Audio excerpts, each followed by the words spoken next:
konsensusega. Aitäh, hea ettekandja. Teil on vähemalt üks küsimus. Märt Sults, palun. Aitäh teile.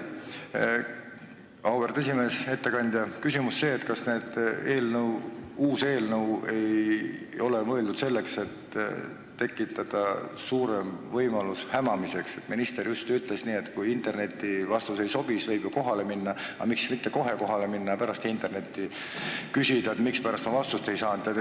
Ja laiend on selline, et kuidas mõista näiteks kloorimaitset, kes on tundnud kloorimaitset. Te teate, et esimesel maailmasõjal Bismarck kasutas kloori sõjagaasina. Et see, kes nagu maitses, see on juba küps.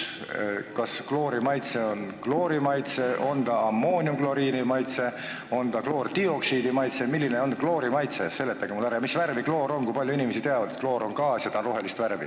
Aitäh. Aitäh, lugupeetud küsija.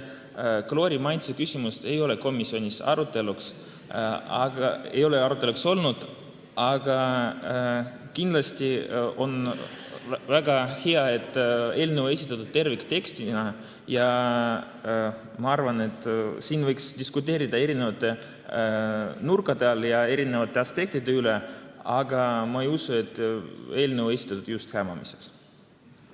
Hea ettekandja.